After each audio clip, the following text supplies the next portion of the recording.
once in a while, I guess. So having a logical basis for something doesn't even matter? Come on, I did say once in a while, didn't I? If there's a logical explanation for something, then I'll believe it.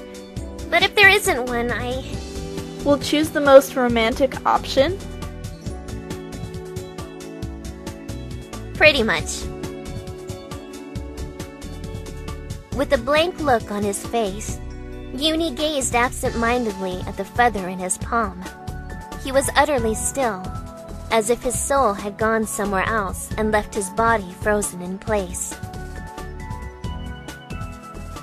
Hey, Kokoro, is it alright if I keep this feather?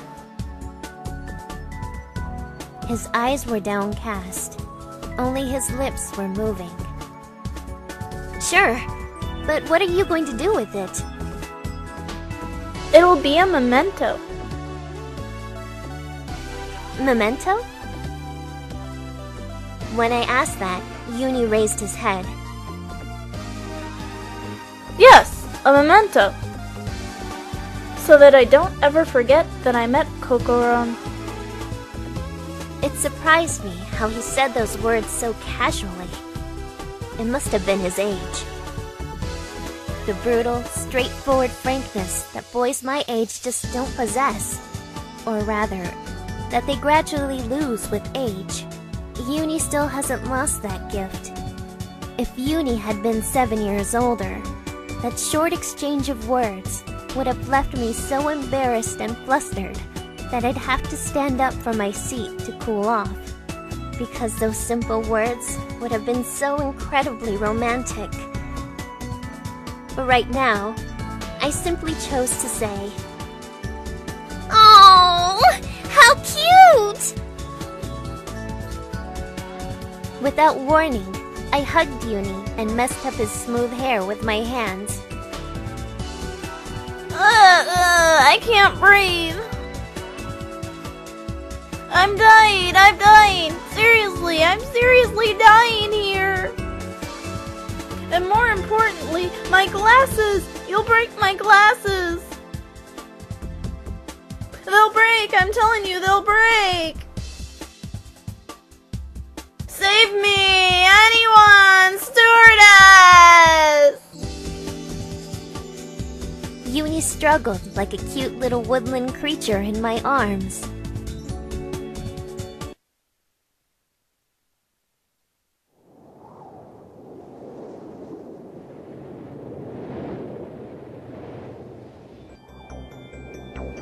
There was a snowstorm outside.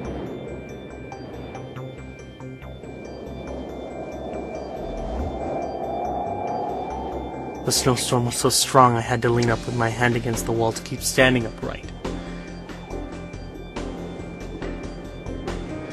I used my other hand to shield my eyes from the wind and the snow. It was freezing. I almost strained my eyes trying to stare across the distance.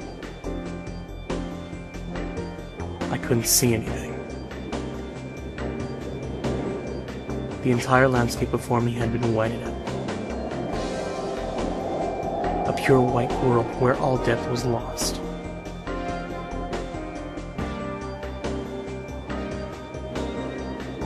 It snatched away my sense of perspective, and I suddenly lost my footing and slipped. I clung to the wall with both hands to regain my balance.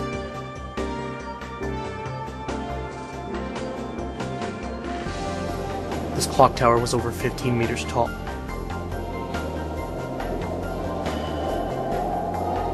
If I were to fall from this height, I'd be very lucky if I were to get away with just a few broken bones.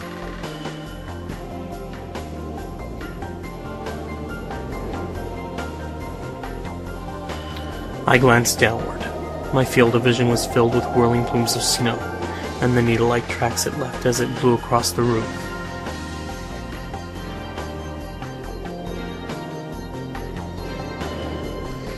Lovely weather we're having. The words of cynicism I spouted were quickly carried away with the wind.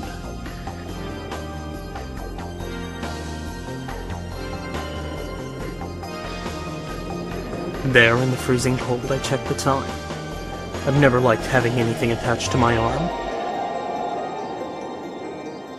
So my wristwatch was hidden away in my pocket.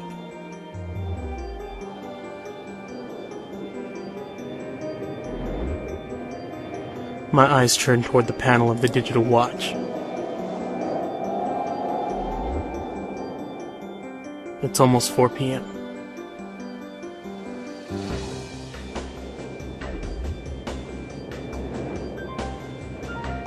It's almost time.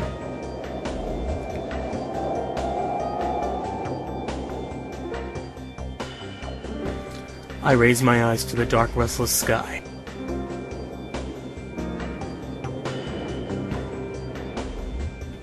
For an instant, a pale light cuts through the heavens. The sound of the wind and thunder shook my body to its core. The weather continued to worsen. There were no signs of the snowstorm easing up anytime soon.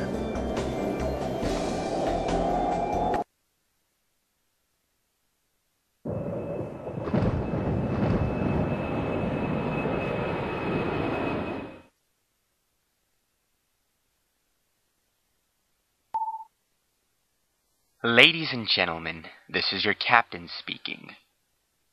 We are currently experiencing some turbulence, and kindly request that all passengers return to their seats and fasten their seatbelts. We'll be feeling the tremors from the turbulence in just a little while, but please rest assured this will not affect the safety of the flight.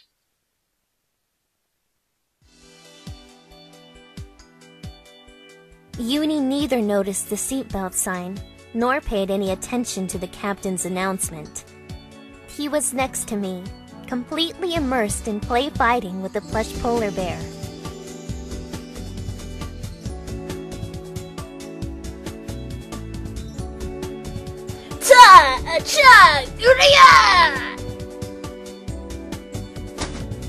Brazilian high kick! Brazilian high kick!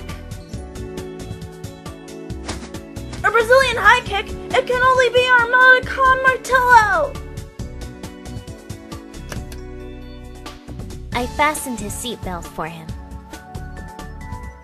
Even then, Yuni continued to play without paying any attention to me.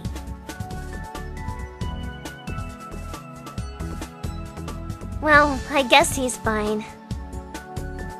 I thought it'd be alright to leave him as he was. There was something I wanted to do before we landed. I took out a thick file from my bag.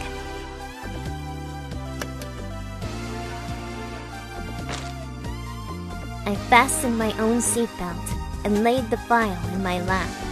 The cover read,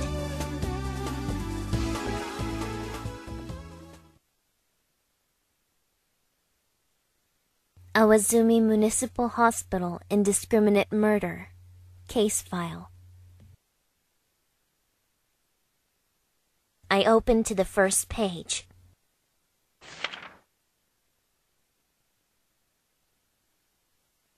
Wednesday, January 14th, 2009. This gruesome incident had taken place in the winter of 2009. 2 years ago. The scene of the tragedy was Awazumi Municipal Hospital in Hokkaido. It was a 300-bed facility, well known as the most reliable general hospital in that area. The time was 4 a.m. Powdery snow fluttered down from the pitch-black night sky. Dawn was still a long way off, and the neighborhood was deserted and silent as death.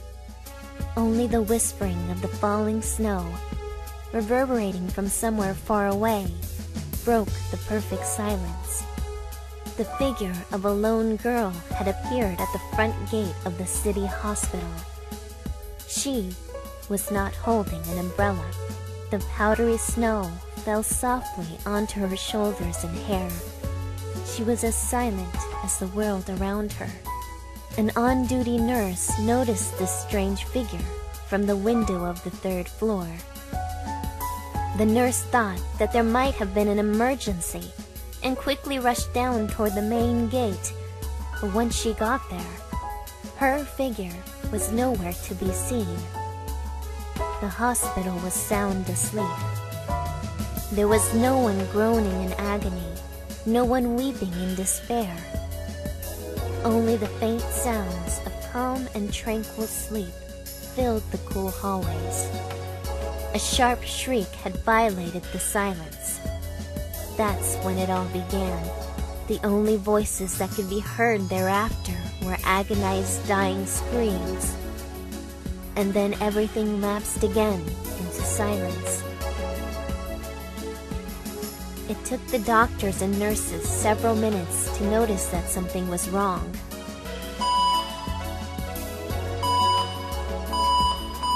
The nurse call signs lit up one by one, and then the alarm sounded, echoing throughout the hospital. The on-duty doctors split up and rushed to the sick rooms. Screams and cries echoed here and there, from room to room, from ward to ward, one after another. The patients rushed out of their rooms barefoot. They ran, jumbled together, trying to escape, making incomprehensible sounds. A sobbing girl, a ranting and raving young man, an old woman who stood stock still, covered in blood. In the twinkling of an eye, the hospital fell into a state of panic, resembling purgatory. A lone doctor opened up the door to one of the hospital rooms.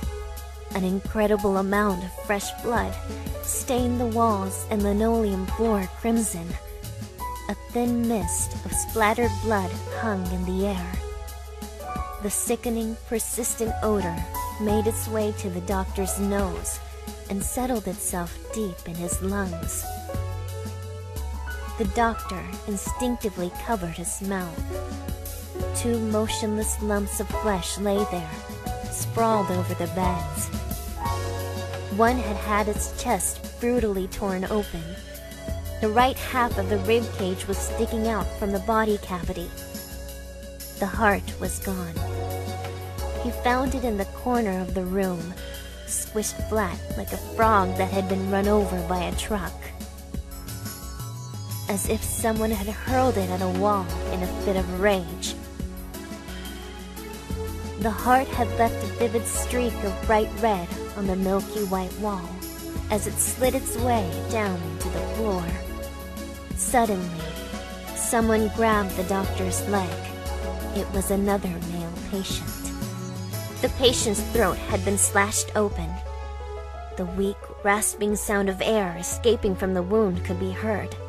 Shocked, the doctor knelt down and firmly covered the patient's neck with his hands. The shadow